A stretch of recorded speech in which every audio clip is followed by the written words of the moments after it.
So hello everyone, welcome back to the channel supreme topper study. तो friends, आज हम लोग क्लास 10 चेक बोर्ड का आप लोगों का इंग्लिश सब्जेक्ट का जो फर्स्ट फ्लाइट बुक है उसका नेक्स्ट चैप्टर का मोस्ट इंपॉर्टेंट क्वेश्चंस करने वाले हैं। तो आप लोगों का नेक्स्ट चैप्टर है from the diary of Anne Frank. तो इसके अंदर आपके जितने भी इंपॉर्टेंट क्वेश्चंस हैं वो सारे क्वेश्चंस अभी हम लोग देखने वाले हैं। तो चलिए जल्दी से वीडियो को शुरू करते हैं और आप लोगों का यहाँ पे जो पहला क्वेश्चन है वो देखते हैं क्या है। तो यहाँ पे आप लोगों का फर्स्ट क्वेश्चन है, was any right when she shared that the world would not be interested in musing of a 13-year-old girl. क्या जो एनी थी वो जो कह रही थी, क्या वो सही कह रही थी कि जो पूरी दुनिया है वो एक 13 साल की लड़की के जो विचार हैं उस पर कोई इंटरेस्टेड नहीं होंगे? तो आंसर क्या है ये देख लेते हैं। No, Anne was not right when she shared that the world would not be interested in the music of a 13-year-old girl. तो कहा जा रहा है कि नहीं, एनी जो है वो इस बात पे सही नहीं थी कि वो जो कह रही थी कि पूरी दुनिया जो है वो एक 13 साल की लड़की के विचारों पे इंटरेस्टेड नहीं होंगे। Her diary was published under the name of the diary of a young girl which was translated from its original Dutch into many languages. यहाँ पे आगे बताया गया है कि उसका जो डायरी है वो the diary of a young girl के नाम से पब्लिश किया गया और फिर वो जो ओरिजिनल डच लैंग्वेज में था उसको बाद में बहुत सारे लैंग्वेजेस में ट्रांसलेट किया गया, ठीक है। And it become one of the world's most widely read books. और उसके बाद जो उसका बुक था वो पूरी दुनिया में सबसे ज़्यादा पढ़े जाने वाले बुक्स में से एक हो गया। Even today, her diary is being read across the world not just by children but by adult too. तो इवन अभी भी कहा जा रहा है, आज भी उसके जो बुक हैं वो सिर्फ और सिर्फ बच्चों के द्वारा नहीं, बड़े के द्वारा भी वो पढ़े जा रहे हैं, ठीक है। तो यहाँ पे ऐसे ही आप लोगों के और भी सारे क्वेश्चंस दिए हुए हैं, तो ये आप लोग पढ़ लीजिएगा। जैसे यहाँ पर एक और क्वेश्चन है, ये हम लोग देख लेते हैं। क्वेश्चन नंबर 5 क्या है? Why does Anne needed to give a brief sketch about her family.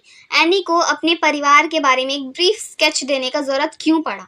Answer क्या है? Anne understand that no one would believe that a 13-year-old girl was completely alone in this world. तो Anne ये समझती थी, उसको ऐसा लगता था कि पूरी दुनिया जो है, किसी को ये बिलीव नहीं होगा, किसी को ये विश्वास नहीं होगा कि पूरी दुनिया में एक 13 साल की लड़की जो है वो अकेले थी। She needed to give a brief sketch about her family so that readers could को relate with her in a better way.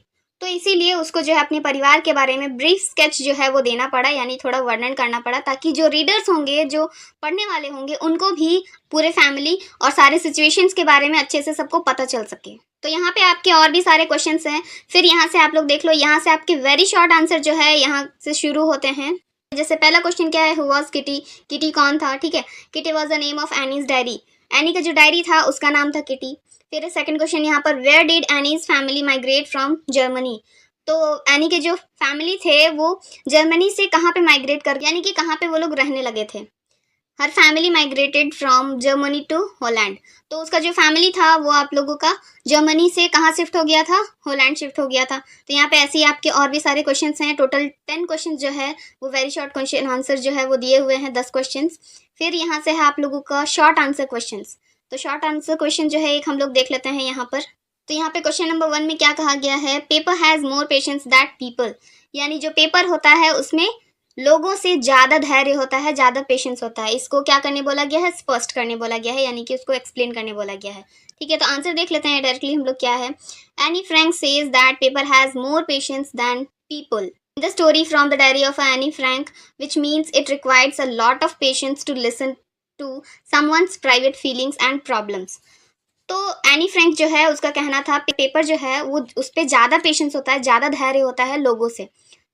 तो यहाँ पे जो स्टोरी है the diary of Anne Frank, इस स्टोरी में उस लाइन का जो मीनिंग है वो क्या है कि किसी के भी फीलिंग्स, किसी के भी प्राइवेट फीलिंग्स को, प्राइवेट जो भी बातें हैं, जो भी चीज़ें हैं, वो सारी चीज़ों को सुनने के लिए बहुत धैर्य का ज़रूरत होता है, बहुत ज़्यादा पेशेंस का ज़रूरत होता है, ठीक है।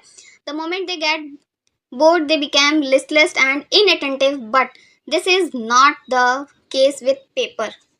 तो जो कोई भी सुन रहा होता है वो जैसे ही बोर होने लगता है वो ध्यान नहीं देने लगेगा, ठीक है। इंसानों के साथ यही चीज़ होता है, लेकिन कहा जा रहा है but this is not in the case of paper.